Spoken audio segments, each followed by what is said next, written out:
here we go. May the 8th is the first day in office of the new Costa Rican president, Rodrigo Chavez. And he goes in front of his countrymen and declares a state of emergency. State of emergency gives the government access to extraordinary resources to deal with crisis.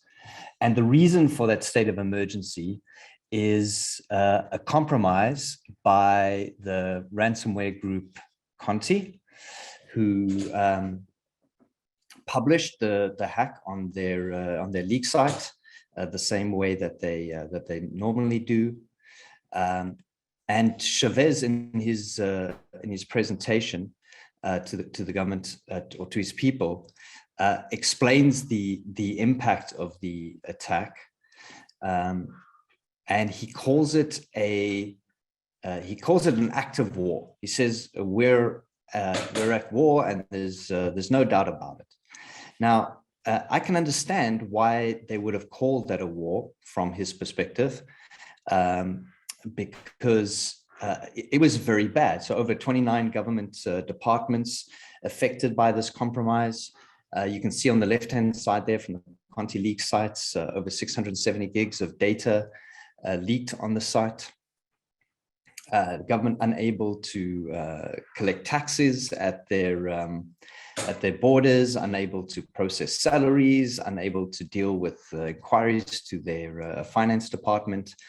It really is something of a disaster that the Costa Rican government in its entirety really, I wouldn't say brought to its knees, but really dealt a severe blow. But ironically, for the Conti group, who on the other side of this so-called war, it's really just business as usual. What you should be seeing now is some data about the Conti ransomware operations. You'll see we're showing different countries that they impacted over time. Been tracking them since the third quarter of 2020. They've hit over 750 victims in about 60 different countries. On the right-hand side, you can see an excerpt from their leak site. Some of the previous speakers also shared something similar. And you can see Costa Rica there in the bottom at the middle.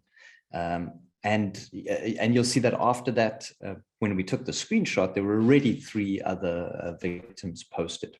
So war for Costa Rica, business as usual for Conti. And what Diana and I want to do today is explore this form of cybercrime, looking at it from the perspective of crime theory and this kind of data to help us understand how we can better counter this kind of crime. So Diana, over to you. Thank you, Charl. I hope you can all hear me. Thank you for having us. So before we dive into the state of the threat from our perspective, just want to explain a little bit not only what we know, but how we know that. As Charl already has shown a screenshot from the leak sites, we are scraping the leak sites like probably several other researchers as well. And we're also accessing the threads that you can see now on the screen to just gain more insights and a better understanding on what is happening. And what is important to know is that this is the end stage of an attack chain that we're looking at. And we're working with victim data. So that means when the victim and the threat actor have not come to an agreement, they are being posted, named and shamed on those leak sites. And that's what we're presenting here today. So we've been doing that since over 2 years. And we do that, we scrape automatically, but we also manually each month go to every victim trying to understand who they are and give them metadata, if you will, like where they headquartered and which business size they belong to, which industry, what has been stolen, how much, and so on, just to get some more information on who's impacted the most. And that leads us to a data set of over 4,800 victims since January 2020. And over time, we have observed over 60 different unique threat actors, as we call them, or leak sites that have been doing this double extortion scheme. So we have insights in, seeing over 200 victims per month, and that is contributed by 17 unique threat actors. And then, as you can see now on the slides, if we looked at from a year-to-year perspective, we have already seen quite an increase in 2021 to 51. And then now in 2022, we're actually considering the first 5 months, so until end of May. we see already over half of different actors doing the same. So our expectation is, unfortunately, that we're probably going to see as many as in 2021, if not more. And then to the right, you just see an overview that is quite in line on what we're seeing also in the news coverage on who is doing the most impact on victims, and that is Lockbit and Conti. And it would be very curious to see what's going to happen with Conti. There are rumors right now. They have been very inactive lately, so we'll see what will happen in that sphere. So if we ask who's impacted the most, we can't really agree with what we've read historically, that there's a big game hunting going on, or mid-game hunting. We see a very diverse set of victims from all kinds of, in that case, business classes, for example. So we feel anyone has been impacted by this threat. If we then look into country distribution, we, like in the time span of 2 years or over 2 years, we've seen the US being impacted the most, but we actually see an increase. So historically, they have been present over 50%. So all of the victims, or 50% of the victims, are headquartered in the US, but we see a decrease. And this is now looking at the 2-year span. If we would just zoom into 2022, we see, I think, less than 40 even. We've seen 37.5 in March. So we see less US-based victims, but at the same time, we see still an increase in victim count per month. So that means that we see a shift of other countries being impacted. And I've been following some discussions on Twitter about that as well. So other people, of course, noticing the same, that something is shifting. Again, it's a very wide facet here of different countries being impacted. And then the last industries, we've always seen manufacturing as #1 being impacted. So is professional service. They've been on 1 and 2. It's one reason can be because they're very big industries. So professional services has anything with IT, technology, but also law firms. We see quite a lot of law firms in there due to their sensitive data. But again, any kind of industry seems to be impacted in one way or the other. So that concludes that we are seeing an increase over time. So the orange line that you see now on the screen is the count of victims per month, and then the blue line is the unique threat actors or leak sites that we're seeing. So we do see a correlation that the more threat actors are active that month, the more we see also the victims or victim count posted. And that means that that problem is unfortunately growing. So what that means for us is, what we have been doing over the past 2 years has not given us any impact in a positive way, unfortunately. Charl, are you able to exactly? Thank you. So we're not doing the right things, and I think what made us think that way is we need to maybe think about ransomware a different way, as Charl already introduced, and go beyond looking at ransomware from a technology problem to something else. And we have actually looked at it from a criminology point of view, because that's actually my background. And we have chosen routine activity theory. And I just want to explain really quick how that can help. So criminology, it attempts to understand crime and help to develop strategies for prevention. And routine activity theory is one theoretical framework out of many to apply to crime forms to help us understand what we're seeing. And this one was developed in 1979, so a long time ago, by Cohen and Felsen. You see one of the guys here on the screen. And in the 1970s, they had a challenge to solve. They had to try to explain why they see high crime rates in the US, even though society otherwise was doing okay in regards of, the unemployment rate was low. There was a higher participation in education. So the normal crime predictors didn't really work in that scenario. And what they found was that changes, structural changes in daily routine activities of normal people like me and you could impact crime patterns. And in the 1970s, what they found was that there were some changes actually going on. Two changes I want to quickly dive into. The first one was that women actually entered the labor market. And additionally or simultaneously, higher participation in education led to people and individuals leaving their houses and properties unprotected, and thus creating an unprotected space. And I think that's something that we should keep in mind. An unprotected space was the first. And the second was technological developments. So at that time, electronic home appliances such as radio and TV were introduced to the average household. And that meant that households inherited now objects that had very high value and were easy to remove and to steal due to the weight and size of those objects. And I think both created an environment of opportunity, or that's not what I think, that's what Thorne and Felsen thought and concluded. So unprotected space is something that we also have in cyberspace. Unfortunately, it is mainly unprotected. And then secondly, to have objects that can be stolen that are of high value but of low or light weight to steal is also something that we are seeing now with data extortion and ransomware. So coming back to cyber extortion or ransomware, the red framework says if we have three elements in place at the same time and space, and you see this here to the left, the motivated offender, suitable victim or target, and the absence of a capable guardian, then the likelihood for a crime to occur is very high. If we go to the next slide, the question then is, what crime are we actually looking at? What we have been documenting as well from the victim data is whenever we know, because the threat actors have expressed openly on their leak sites what they have been doing, or they have announced that they don't do encryption any longer, we actually see a change or a shift that it's not just ransomware anymore.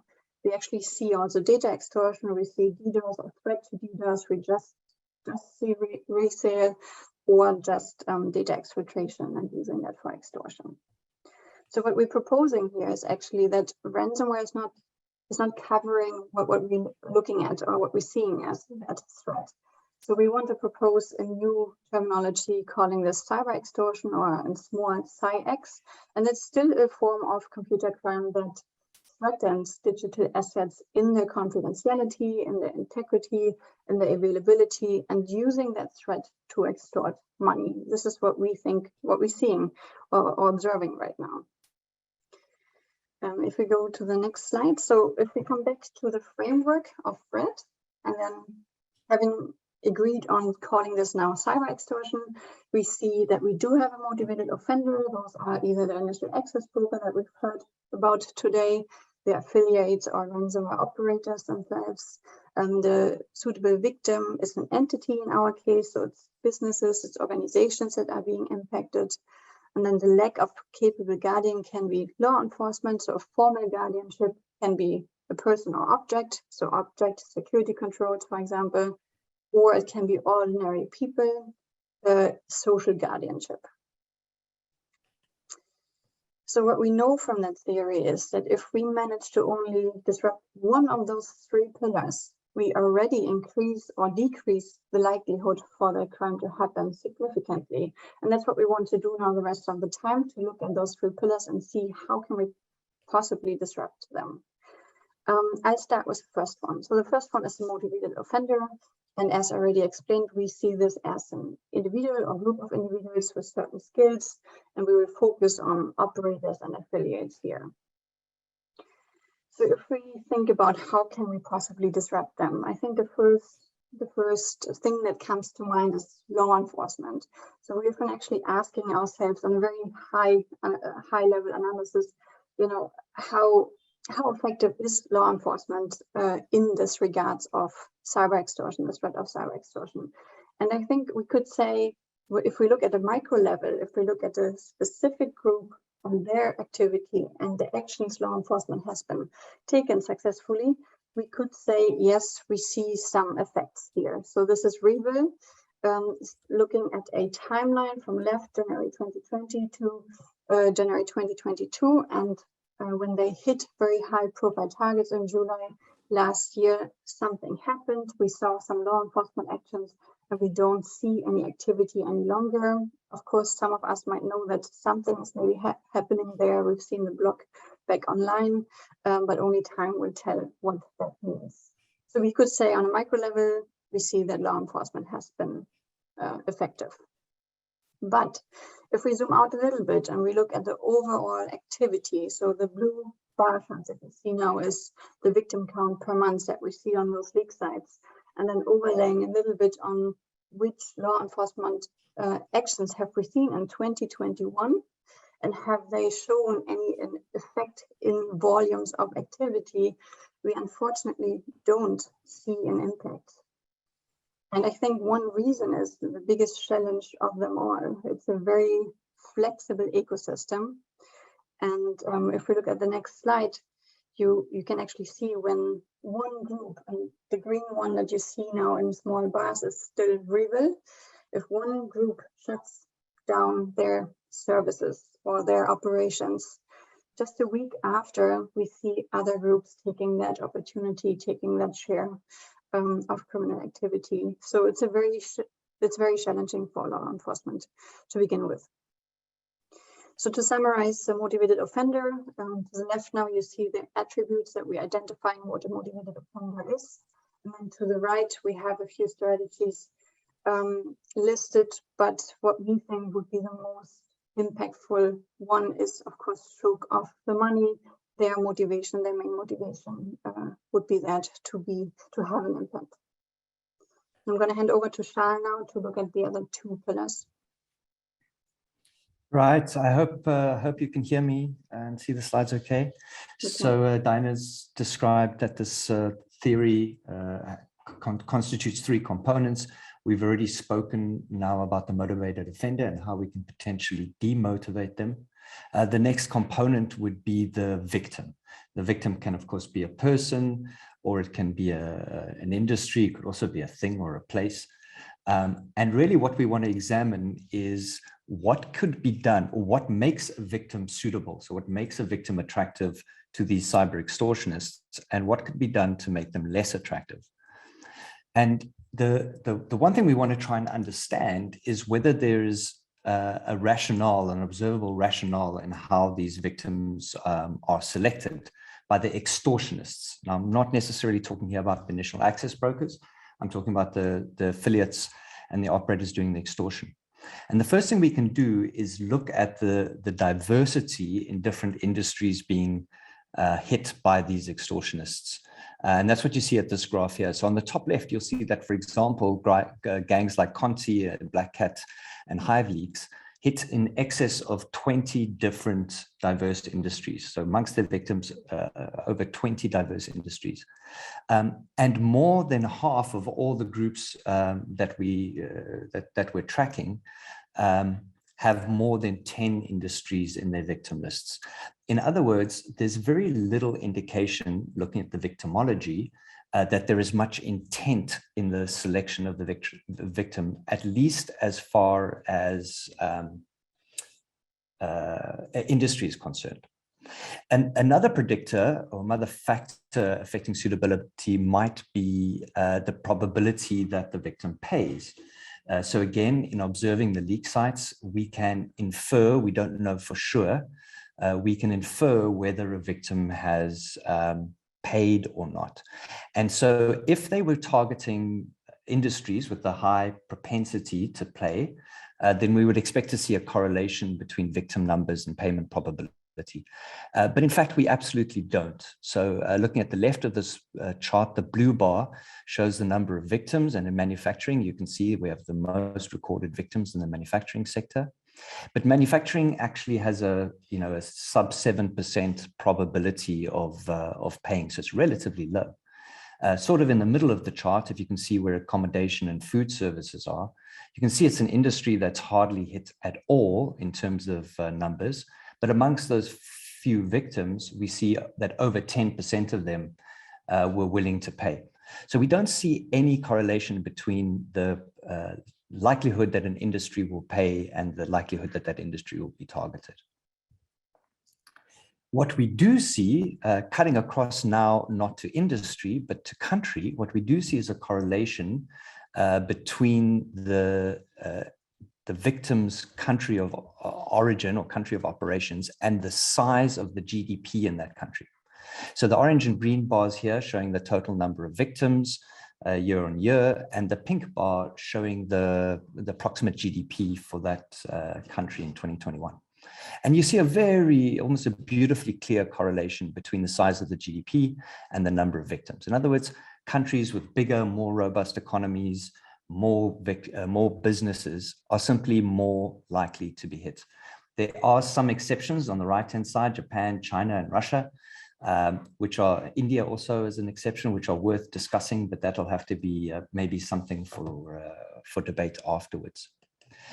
Taking a similar view per industry, and we see a similar correlation. So basically, the bigger the industry is, that's business size, as reflected by the yellow line, we're likely to see more victims. So professional, scientific, and technical services is a classic example of that correlation. It's the second highest number of victims in our data set, but also the biggest industry of all the industries in our data sets.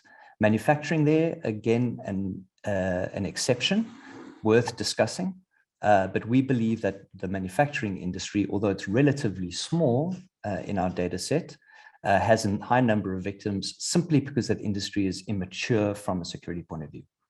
In other words, we're not seeing a correlation, we're not seeing any deliberate selection by the extortionists of industries or countries.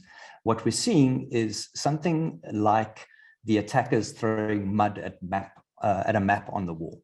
And the countries that are bigger on the map are simply going to get more mud on them. So if you think of the size of the country on the map as a GDP, then effectively the richer, the wealthier countries are going to get hit more because the targeting, at least from an extortionist point of view, appears to be opportunistic. And if we look at the ContiLeaks that were referred to earlier, where we can actually get some insights into how they think, we see some examples that seem to support this hypothesis. So in this case, Rashev and Pin are debating about a victim that has already been compromised. In other words, they've gotten access to this victim either directly or via an initial access broker, and they're now having an argument about whether the victim is a hospital or not. They don't even know what the victim is. And Rashev says it's not a hospital. Sorry, Pin says it's not a hospital. Rashev says it is a hospital. And in the end, they decide to avoid it because it might be a hospital, and they said they wouldn't hit hospitals. And so what's very clear here is that the compromise, the technical compromise, is happening first, and the understanding of the nature of the business is only happening after the fact. Here's another example, this time a debate between Mango and Skippy. It appears that Mango is in the process of negotiating with the victim. You see we've hidden the name there, but it's a victim they already had. And Mango asks Skippy for a report on them, which is basically searching on something like Zoom info to understand what this business is, what they do, how much money they make, who their directors are, et cetera, et cetera. And he wants to know, or she wants to know, what can be extorted from them. And then this highlighted line from Mango is a classic. He says he thinks it's some kind of city, in other words, a municipality or some sort of town council. And then Shtorli, which we understand is a Russian word indicating something like a shrug. I don't really understand. We don't know what this is.